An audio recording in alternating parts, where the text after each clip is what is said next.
Bwana Yesu asifiwe. Tusalimiane. Muli ahoro. Mwadhani ya Bosho. Bwana Yesu asifiwe. Ninaomba tuketi chini, Mungu abariki. Nimekuja hapa na chupa ya mafuta kwa sababu hawezi kuteua madhabahu ya Mungu mikono mitupu. Haiteuliwi hivi. Biblia inasema madhabahu ya Mungu itakaswe, ioshwe na maji na itakaswe na mafuta. Na ndiposa nimekuja kwa sababu ya shughuli hiyo, na nimefurahi kuwakuta mmetungojea. Bwana Yesu asifiwe. Amen. Kwanza ni kusema tulipatana na mchungaji wa Rwingi na jirani. Mungependa kusikia ama mungependa kusikia? Wakati mmoja nikiwa nimelala usiku, nikiwa kwenye usingizi mzito, nilisikia mwanamke akilia. Analia. Nikashindwa nimeamuka ama niko kwa ndoto. Lakini nilipojaribu kuinua mikono yangu na nikasikia sijaamuka. Nikashindwa huyu mwanamke amekuja kulilia kwetu nyumbani ni nani? Ndio niliona mama amekuja mbele yangu. Nikaona amelia, amejaa machozi. Nikashindwa huyu mama mimi sijawahi kumuona, hatujawahi kukutana. Huyu ni nani? Mtu alikuwa karibu na mimi akasema, sikumuona vizuri lakini alikuwa naongea. Akasema huyu uli ndiwe nyina wa Dura wa Rwingi. Mimi nilishtuka. Nikamwangalia nikasema sijamuona na anakuja kulia karibu na mimi kwa nini? Tena akalia nikaambiwa, unaona hivi analia?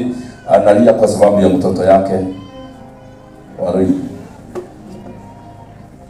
Nikauliza nitatakana nifanye nini, maana tayari kusikia jina Dura hata katika ndoto nasikia hewa imekwisha au pumui kama mbeleni.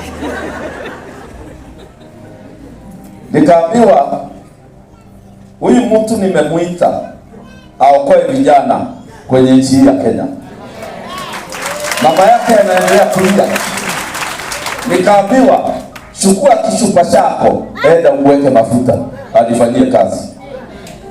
Sisi hatujuani na Warwingi, sasa tutajua na wapi? Na mimi najua Warwingi na kukufa ni kitu. Na sisi kanisani hatushikani mahali popote. Lakini nilipoambiwa hivyo, mama yake akilia, nikarudi nikaamuka. Nikakuta niko kwa kitanda. Swali langu lilikuwa hili. Mimi nikatafute Warwingi. Hata nikisikika ninamtafuta, unafikiria kitatokea nini? Kusema tu ninamtafuta. Mimi nilikuja hapa kwa kanisa letu Oliver Road. Nikakaa kwa kanisa nikasema, kwa sababu sio mimi nimejionyesha na sio mimi nilijiotesha, Warwingi ataletwa. Huyu hata maliza dakika 20. Huyu watu ndio walifika kwanza wakaniambia umeharibika. Nikamwambia wapi? Wakaniambia Warwingi mwenyewe Dura. Walisema Warwingi mwenyewe, nikauliza Dura wakasema hapa. Na bila shaka sio vizuri kujifanya ati hata wewe hauko unasikia jasho ukisikia Warwingi. Hata mimi nisikia jasho. Hata kama nilikuwa nimeota ndoto nikashindwa. Sasa tutaongea namna gani? Tutaongea na njia ipi? Aliingia kwa ofisi.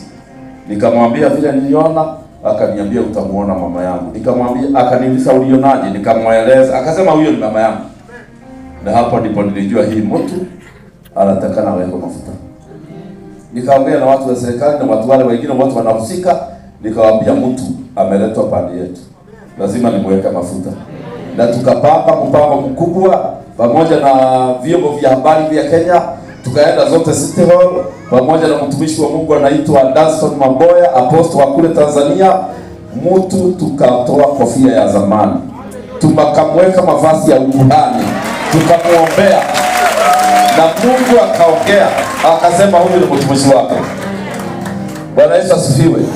Na tangu wakati huo si maelfu yameokoka hapa Kenya. Watu wale amefikia, mimi siwezi kuwafikia. Wakati nilisikia amepata mahali ambapo anaweza kukutana na watu wake na watu wao waabudu Mungu wa kweli. Nilisema nitatoka kwa kanisa nikuje mpaka hapa. Aendekea hai. Aendekea ndio wangaje sio wake ndio kiboro wake. Hai mundu ni agukehunjia oyo. Haleluya. Na sasa akitoka hapa kwa hii madhabahu atapewa shamba kubwa ajenge madhabahu. Haleluya. Na kwa hivyo hiyo ndio introduction ambaye nilikuwa nataka msikie. Wale mko bado na tatizo, mundu ndari agaruka ndakimwira uria wathire agaruke, na ni mimi nilimwekea mafuta na waroige kulia machozi ni kama kuota. Mimi sikufunga macho, ni maidori araumia. Unajua umeshaka machozi yanatoa, nikakuangalia tena kulera yugagai kweli. Sasa tukamwekelea, hata tulikaa sana dakika nyingi tukimwombea, maana machozi ya mtu kama huyu nikusema ameenda safari ya kilomita ambaye haionekani na macho, lakini analia. Wao wengine mmoja wa kulelewa na kitio nafaka kweli. Huyu si mtu wa kulia ati unamkata. Sasa nilipoona machozi yake imetoka, imekuja mpaka imeingia mdomo, nikajua hii mtu ni kulia analia. Sio pilipili amesikia. Hajasikia kitunguu. Jamani kulia analia. Na kutoka siku hiyo roho ya Mungu ikakuja juu yake. Nimepelekana na yeye safari hiyo, kumtoa kule alikuwa mbeleni, awe kuhani pande hii, na asisahau history, maana history hawezi kuipakusa na lamba. Alafu akumbuke marafiki wake wale aliwacha kule, awalete. Tumeenda kwa safari. Nimeenda mpaka kwake nyumbani, ninajua watu wao, najua mama yake, najua ndugu zake, nikajua kila kitu ambaye inapasa ujue mtu wa Mungu. Na ningependa kuhakikishia wale sasa ambaye huyu ni mchungaji wenu, you are following the right man.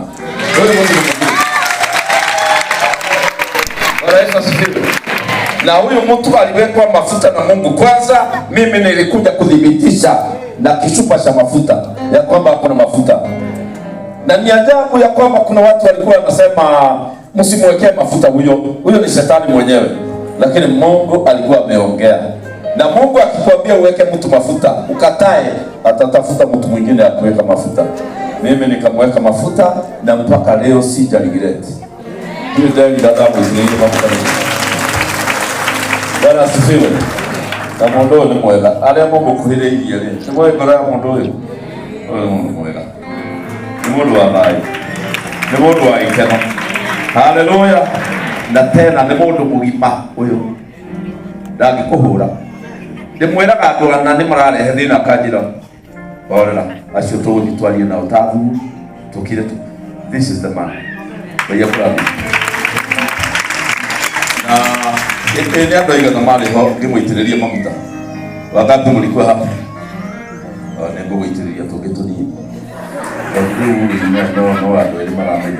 Ona mararigwo niguo when no ngigithie internet-ini ndukiona akiitiririo maguta kuria kiria nyamu-ini cia mohoro. Unaweza kuona, lakini kwa sababu ya Thomas walia hapa. Bwana siku Thomas. Tutamweka mafuta kidogo ndio uweze kujua kwamba kweli aliwekwa nini? Wika haudhuru. Na hiyo mambo ni mazuri. Bwana asifiwe. Mimi ningetaka